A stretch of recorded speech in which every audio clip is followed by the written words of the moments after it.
Welcome to InnoEthics Live, hosted by Allegra and Daria, produced in conjunction with the InnoEthics Initiative and the Be the Change Media Network. On this podcast, we discuss topics within AI and emerging technologies, focusing on subjects such as governance and ethics, cybersecurity, privacy and autonomy in a digital world, and the impacts of emerging technologies generally, both locally and globally. By combining a philosophical humanitarian perspective with a technical scientific one, the aim of the podcast is to discuss these global issues from a point of view that takes into consideration the many facets of these discussions. Coming from different backgrounds, both on our focus subjects, but also from different countries, and having met at a conference that celebrates Youth Global Cooperation, Allegra and I seek to emphasize the importance of global perspective on these topics.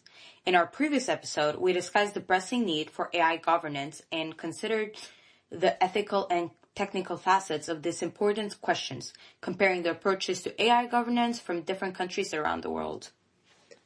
So to start off with our usual fun fact, I was going to talk a bit about how I've been doing some research lately on AI in the music industry, including going on my university's radio show to talk about how music is being affected by AI.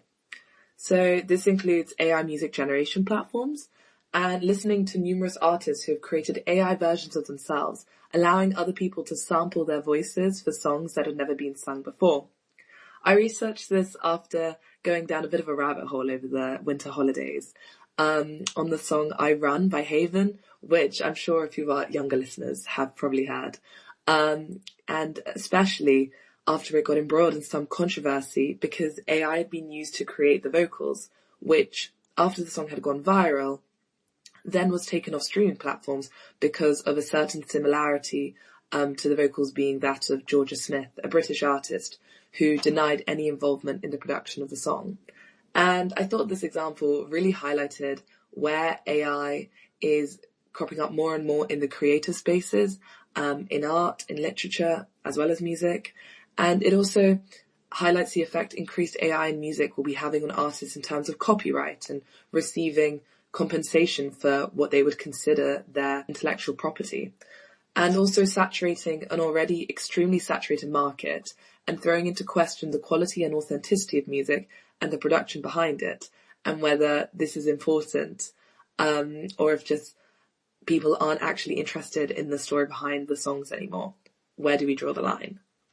I'm curious, how did you find the song I Run? So in a classic Gen Z answer, I heard it all over social media. It was only when it started getting really, really popular, hitting the charts, that people started pointing out quite how similar the vocals were to this other artist. And actually how in the original song, the main writer had sung the vocals himself and then used AI music generation platform Suni to readjust the vocals so that they sounded like that of a female singer. However, the reason it was taken off Spotify was because Spotify said that they prohibit the imitation of any other artist or of any artist's music. Music generation platforms like Suni don't publish where their data comes from or the data sets that they train on. So therefore, it became pretty clear that this was a bit of a shady, let's say, example. And therefore, after the song was removed from streaming platforms, Haven, the duo behind the song, decided to re-record the vocals with an actual human singer. And since then, the song's gone viral again. But it's very interesting, and I think examples like these are going to start popping up more and more. Most likely. I mean, in this world, AI is growing more and more every day. Yeah, and becoming a more and more integral part of our society, of work, of hiring, and this way that AI is becoming more and more present within everything to do with our daily lives is what brings us to today's topic, which is bias in the machine and the question of whether AI can ever be fair. So obviously this isn't really a new topic in the world of AI ethics and governance, and has been one of the most prominent subjects and loudest subjects heard since 2022 when ChatGPT was released and changed the world's perspective on AI. So firstly, let's define bias. An example would be pervasive simplifications or distortions in judgment and reasoning that systematically affect human decision-making. And it's important to highlight that note of human decision-making, because a lot of the time our brains automatically fall into the trap of a biased perspective, and an individual has to actively think and reflect on the bias that may be present in their thinking about a situation. However, when it comes to generative AI, it's essential to acknowledge that these unconscious associations can affect the model and result in a biased output. By investigating the sources of bias, progress can be made towards developing AI systems that are more fair and just, especially as we integrate this technology into decision-making processes with real impacts on society, such as healthcare, law enforcement and crime prevention, the labour market, education, the arts, such as what I was discussing beforehand. Addressing bias is not about improving the technology and its reliability, but also about fostering ethical responsibility and ensuring the technology does not perpetuate injustices already present within our society. When discussing bias in AI, one will naturally look at the data that the AI is being trained with and what's it using to form its actions. These biases can be put into three categories: input bias, system bias, and application bias, posing a series of ethical challenges such as individual injustices, incorrect outputs, loss of autonomy, mistransformation of concepts and ideas, and an erosion of accountability. You mentioned a bit about how we are integrating this technology into decision-making processes, especially into healthcare, law enforcement, and the labor market. Why exactly these examples? I think these examples are so pertinent because A, they're so important to each individual. For example, healthcare is so personal, something that is unique to each individual, as well as education, and it's something that people feel very passionate about, wanting their children to have the education that they believe they are entitled to, or the labour market, because jobs are such an important part of people's lives and people's livelihoods. And if people see that AI is being used in a way that's unethical and not considering the humans who are going to be affected as a result of unregulated or ungoverned usage of it, that allows for bias to be playing a central role in decision making within these fields. I think that is something that people will feel really undeserved of if it's leading to negative consequences for them, such as a hiring process when people are applying for jobs being affected by biases within AI due to training data that only focuses on certain demographics, or potential for bias within healthcare because only certain demographics are being researched when producing a new medicine or a new drug. That means that other people who are not necessarily of specific demographics, or there's not enough research or information on them, may be affected negatively from that specific medicine or drug, or it won't have as positive an impact on curing them or helping them as it should do. So therefore, I think these are all fields that are so unique, and as a result, having blanketing biases that do not consider the diversity within our society would mean that biases have the potential to have properly negative impacts if they're not taken care of. Now that we've talked a bit about what bias is, especially within AI, let's talk about why does this bias exist. Daria is going to explain to us how this comes about. Well, bias usually comes up from two sources, either from the design of the models, the AI models themselves, or the training data it uses. Up until now, or better said, prior to the start of AI, people were the only ones making decisions and discoveries. Therefore, they were the only ones providing data. So this bias in the machines partly exists because of our ancestors. Whatever implicit or explicit bias that they had could have been transferred to the machine. This targets the training data. It basically learns every step of the way, but it needs data to learn from. Although this issue is tough to beat, creating a biased model is not going to help fight this, let alone solve this. So most AI models are trained to predict the most likely next word or pixel, whether it's generated text or creating a video or photo. This mathematically incentivizes the model to stick to the majority viewpoints to minimize error, effectively kind of silencing niche or minority topics. If there's a big debate going on in the world, that's the main focus it's going to take rather than some small one. But also there's another issue.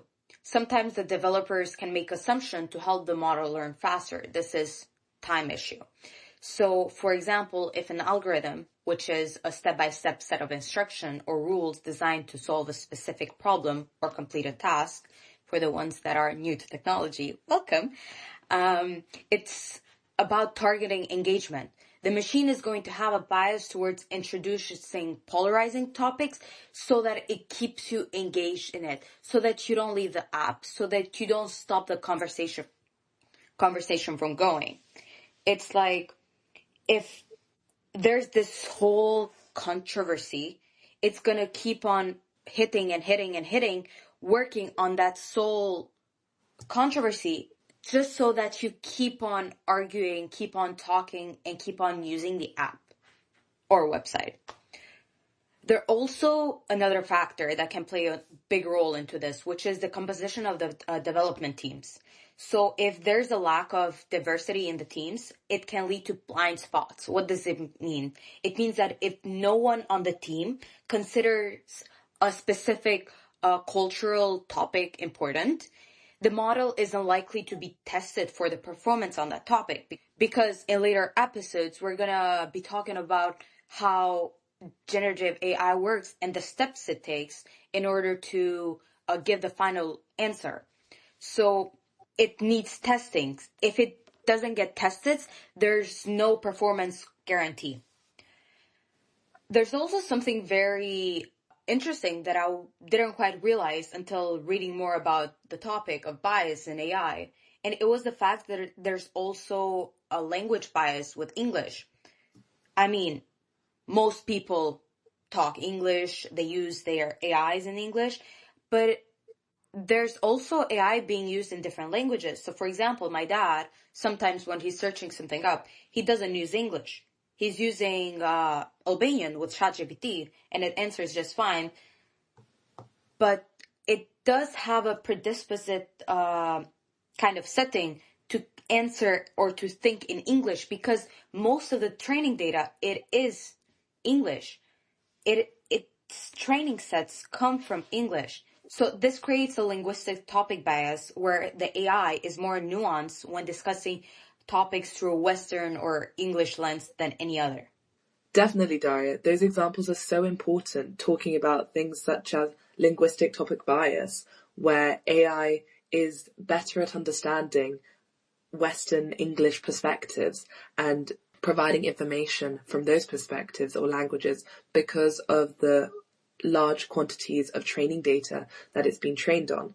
And here are two brilliant examples of how this understanding of linguistic topic bias has changed how developers are approaching the development of large language models, with the example of Anthropic announcing a partnership with the Iceland Ministry of Education so that development could be done on chatbots and LLMs that were trained in Icelandic and written with an Icelandic perspective, with all the data coming from Icelandic sources, from Icelandic history, Icelandic art, and how there will hopefully be a positive effect on the retention of the Icelandic language, which is starting to be threatened due to the mandatory learning of English in schools and how widely spoken English is in Iceland.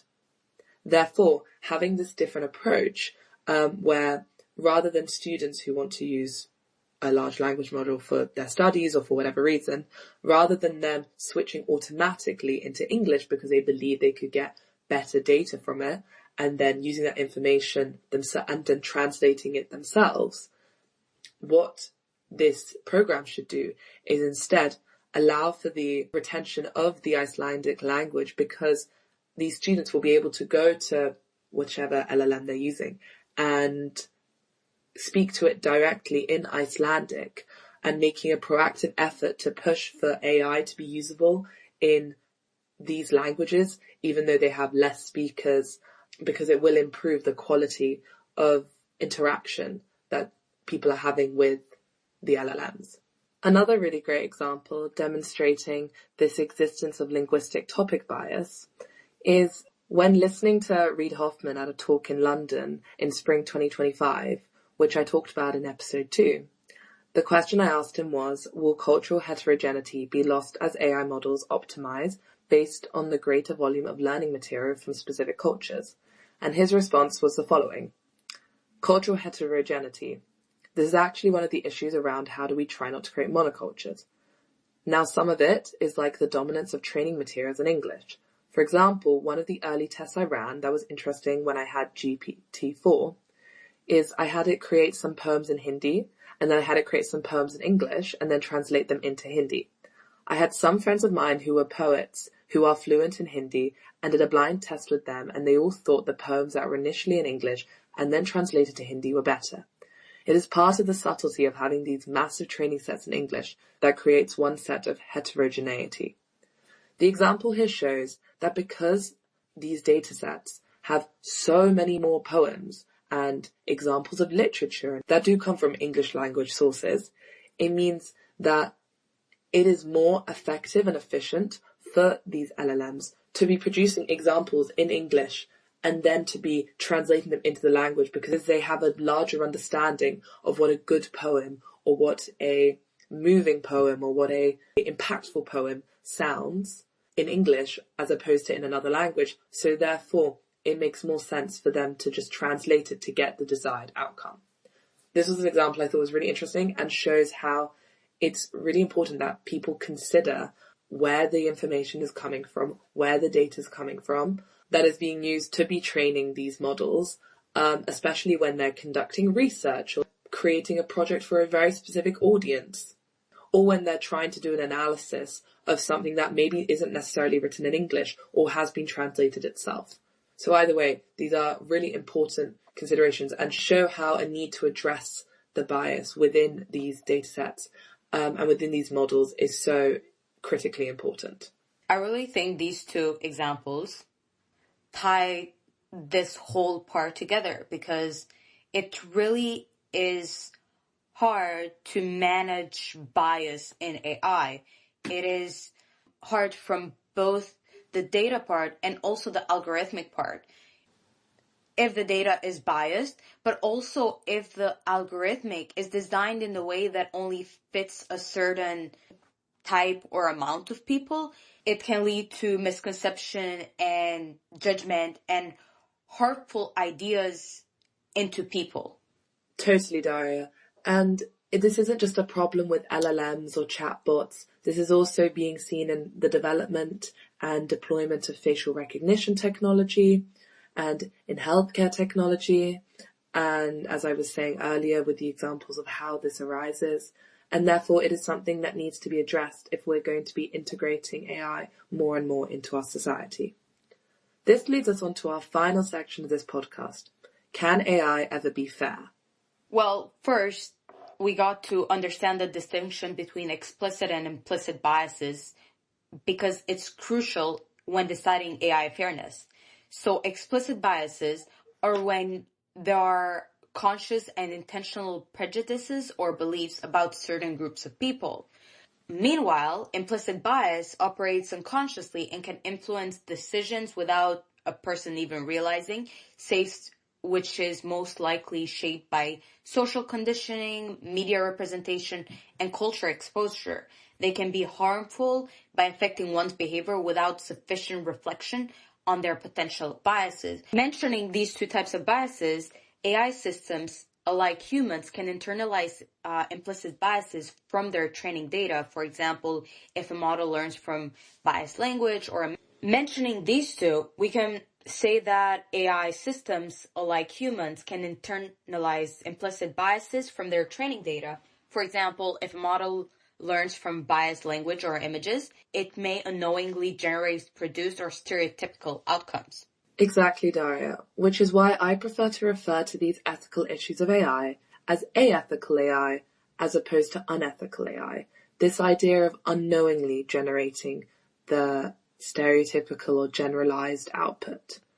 Aethical AI is an artificial intelligence system that operates without a moral or ethical framework, with the AI being neither good nor bad, but simply performing its functions based on its programming and data. When its actions clash with human values, it is because it lacks the capacity to understand those values. The reason this distinction is important is to emphasize how the AI is amoral as opposed to immoral, lacking a sense of ethics rather than being actively immoral or bad. Bias in AI is not the AI trying or intending to act maliciously, but instead an innate aspect of its design, training, and deployment that did not take into account ethical considerations. Hence why it's such an important thing to get right before the deployment of it to users. Moreover, the term ethical AI moves the focus away from the machines, quote-unquote, behaving badly, and places responsibility on the humans who design, train, and deploy these systems instead. Therefore, these present a question of training AI. How do we create adequate methods for teaching machines to understand the same ethical and moral dimensions that guide human decision-making, especially when we take into account cultural, societal, or individual biases? Appropriate next steps would be using diverse and representative datasets, implementing bias detection techniques and auditing, encouraging transparency in AI decision-making, or preventing the AI from leading and amplifying existing human biases, ensuring human oversight and keeping humans in the loop for critical decisions. Lastly, explicitly defining ethical principles and translating them into AI's programming and training. This would be demonstrating a way that AI can consider values such as honesty, accountability, humane perspectives, environmental ethics, and many more. I really like how he mentioned that it's not the AI's fault per se. It's actually the humans that are programming it or the data that it's given to it that it's making it amoral rather than immoral. Yes.